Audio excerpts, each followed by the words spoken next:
Exercise 8.2 का question number 6 देखते हैं। 6th क्वेश्चन में आपको गिवन है, show that the line segments joining the mid points of the opposite sides of a quadrilateral bisect each other. देखो, question को अगर इजी लैंग्वेज में अपन समझना चाहें तो आप ये समझो कि एक क्वाड्रिलेटरल है, उस क्वाड्रिलेटरल के 4 साइड्स होंगे। अब चारों साइड्स के कुछ मिड पॉइंट्स होंगे, ठीक है। अब उन मिड पॉइंट्स को अगर आप ऑपोजिट साइड में ज्वाइन करो, जैसे कि आप एक क्वाड्रिलेटरल बना लो ए बी सी डी, जिसमें ए बी जो है सी डी का ऑपोजिट है, तो ए बी का मिड पॉइंट और सी डी का मिड पॉइंट अगर आप ज्वाइन कर दो, ठीक है, उसी तरीके से जो बाकी के 2 साइड्स है ऑपोजिट साइड्स, उनका मिड पॉइंट्स अगर आप ज्वाइन कर दो लाइन सेगमेंट से, तो आपको ये प्रूव करना है कि वो जो मिड पॉइंट्स के जो लाइन सेगमेंट है वो दोनों एक दूसरे को बाइसेक्ट कर रहे हैं, यानी कि 2 इक्वल पार्ट में डिवाइड कर रहे हैं, ठीक है। ये चीज आपको मैं व्हाइट बोर्ड में डायग्राम बना के समझाऊंगा तो बहुत अच्छे से समझ में आएगा। तो चलिए व्हाइट बोर्ड की तरफ चलते हैं और इस क्वेश्चन को सॉल्व करते हैं।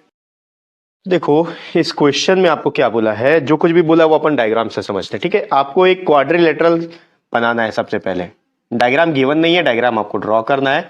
तो सबसे पहले एक क्वाड्रिलेटरल के बारे में बोला है कि एक क्वाड्रिलेटरल है, ठीक है। क्वाड्रिलेटरल कैसा भी हो सकता है, सिर्फ क्वाड्रिलेटरल बोला है, उसने बोला नहीं कि रेक्टेंगल है, स्क्वायर है, रोम्बस है या कोई और शेप है। तो हमने एक क्वाड्रिलेटरल ड्रॉ कर लिया, इसका नाम दे देते हैं ए बी सी डी, ठीक। अब इस क्वाड्रिलेटरल के 4 साइड्स हैं, चारों के मिड पॉइंट्स अगर आप देखोगे तो यहां पर मिल जाएगा, ये हो गया इसका मिड पॉइंट, ये इसका मिड पॉइंट, ये इसका मिड पॉइंट, ये इसका मिड पॉइंट। तो हम लोग इसको नाम दे देते हैं P Q R S. Question में आपको बोल रहा है इस क्वाड्रिलेटरल का जो मिड पॉइंट्स है उनके ऑपोजिट साइड्स के मिड पॉइंट्स को अगर ज्वाइन कर दो, तो ये इसका ऑपोजिट साइड ये है तो इन दोनों को अपन ज्वाइन कर लेते हैं, और इसका ऑपोजिट साइड ये है तो इन दोनों के मिड पॉइंट्स को अपन ज्वाइन कर लेते हैं, ठीक है। तो ये मिड पॉइंट्स ज्वाइन हो गए। अब आपको ये बोल रहा है कि आप ये प्रूव करो कि ये जो 2 लाइन है ये दोनों आपस में एक दूसरे को बाइसेक्ट कर रहे हैं, यानी कि ये इसके इक्वल है और ये इसके इक्वल है। ये आपको प्रूव करना है। अगर मैं इसको नाम दे दूं O, तो आपको प्रूव करना है कि SO OQ के इक्वल है, SO इक्वल टू OQ, और PO OR के इक्वल, PO OR, ये दोनों आपस में इक्वल है। ये चीज आपको प्रूव करना है, ठीक है। तो अब इस डायग्राम को हम लोग को पहले कंस्ट्रक्ट करके पूरा करना पड़ेगा, ठीक है। इसके लिए हम लोग क्या करेंगे, जब हम लोग को ये प्रूफ करना है कि ये जो 2 चीज है, ये दोनों लाइन सेगमेंट एक दूसरे को बाइसेक्ट कर रहे हैं या फिर इक्वल पार्ट में डिवाइड कर रहे हैं, तो इसके लिए हम लोग क्या करेंगे, सबसे पहले आप देखो यहां पर इन चारों पॉइंट्स को अपन ज्वाइन कर लेते हैं, ठीक है। ये पॉइंट्स को, ये इसके साथ, ये इसके साथ, और ये यहां पर और ये यहां पर, ये हमने क्या किया, चारों मिड पॉइंट्स को हमने ज्वाइन कर लिया। अब जब आप चारों मिड पॉइंट्स को ज्वाइन करोगे तो आपको एक क्वाड्रिलेटरल मिल जाएगा पी क्यू आर एस, ठीक है। इसके बाद आपको क्या करना है, आप यहां से एसी का एक डायगोनल ड्रॉ कर लो, एसी। तो मैं यहां से ड्रॉ कर लेता हूं एक डायगोनल एसी, ठीक है। अब अपना डायग्राम कंप्लीट हो चुका है। अपने को प्रूफ क्या करना है कि ये जो लाइन सेगमेंट्स हैं पी आर और एस क्यू, ये एक दूसरे को बाइसेक्ट कर रहे हैं, यानी कि इक्वल पार्ट में डिवाइड कर रहे हैं। तो मैं यहां लिख लेता हूं, to prove P R bisect P Q, ठीक है। ये तो प्रूफ करना, सॉरी पी क्यू नहीं, एस क्यू, ठीक है। जब अपन यही प्रूफ कर देंगे कि ये दोनों एक दूसरे को बाइसेक्ट कर रहे हैं तो ये प्रूफ हो जाएगा कि ये आपस में इक्वल है, ठीक है। तो स्टार्ट कैसे करेंगे हम लोग को, देखो अब क्या करोगे, यहां पर हम लोग मिड पॉइंट थ्योरम का यूज करेंगे। तो ऊपर वाले ट्राइंगल को लेंगे और नीचे वाले ट्राइंगल को लेंगे, इसको लेके अपन सॉल्व कर लेंगे। मैं पहले लेता हूं ऊपर वाला ट्राइंगल, इन ट्राइंगल DAC। इस ट्राइंगल में आप देखो DAC में क्या है, AC जो है SR के पैरेलल होगा, या बोल लो आप SR जो है AC के पैरेलल होगा।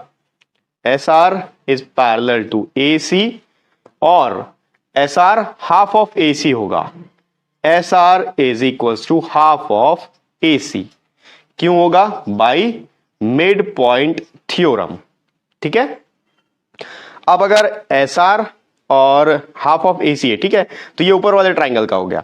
अब अपन नीचे वाले ट्राइंगल में देते हैं। हम लोग को पहले से ही पता है कि S और R जो है मिड पॉइंट्स है, इसके और इसके, ठीक है।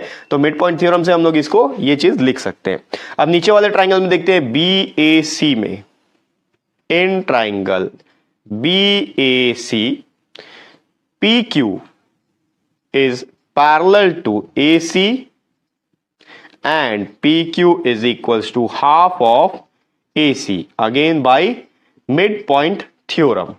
ठीक है, अब देखो यहां पर मैं इसको इक्वेशन नंबर 1 लिख देता हूं। ये हो गया इक्वेशन नंबर 1, ये हो गया equation number 2।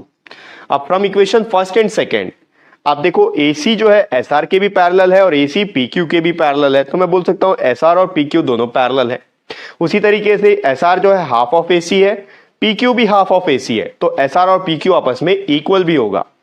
From equation number first and second SR is parallel to AC and SR is equals to AC। देखो ये SR है, ये PQ है, सॉरी AC की जगह PQ आएगा, है ना, PQ, क्योंकि दोनों ही AC के इक्वल हैं। SR भी AC के पैरेलल और इक्वल है और PQ भी AC के पैरेलल और इक्वल है, तो SR और PQ भी आपस में पैरेलल और इक्वल हो गए। तो अब देखो SR PQ ये दोनों आपस में पैरेलल हैं और SR और PQ ये दोनों आपस में इक्वल भी हैं। तो जब किसी क्वाड्रिलेटरल में दो ऑपोजिट साइड्स इक्वल और पैरेलल दोनों हो जाते हैं तो वो एक पैरेललोग्राम कहलाता है। तो हम लोग बोल सकते हैं कि PQRS ये एक पैरेललोग्राम है। PQRS is a parallelogram because opposite sides are equal and parallel। ठीक है, अब देखो PQRS अगर एक पैरेललोग्राम है तो किसी भी पैरेललोग्राम का जो डायगोनल होता है वो एक दूसरे को बाइसेक्ट करता है। ये एक पैरेललोग्राम का प्रॉपर्टी है कि diagonals of a parallelogram bisect each other. अब देखो PQRS का जो डायगोनल है वो कौन सा हुआ, ये आपका क्वाड्रिलेटरल या फिर पैरेललोग्राम है, तो इसका डायगोनल क्या हो गया, P से R तक और S से Q तक। तो हम लोग बोल सकते हैं कि PR बाइसेक्ट्स SQ, यही चीज अपन को प्रूफ करना था। देयरफॉर, या फिर आप यहां लिख सकते हो PR and SQ are diagonals of parallelogram PQRS। Therefore, PR bisects SQ। ठीक है, PR और SQ एक दूसरे को बाइसेक्ट कर रहे हैं, यानी कि इक्वल पार्ट्स में डिवाइड कर रहे हैं। ठीक है, प्रूफ। तो ये हो गया एक्सरसाइज 8.2 का 6th क्वेश्चन और नेक्स्ट वीडियो में हम इसका नेक्स्ट क्वेश्चन देखेंगे। नेक्स्ट वीडियो का लिंक आपको इसी वीडियो के डिस्क्रिप्शन बॉक्स में मिल जाएगा।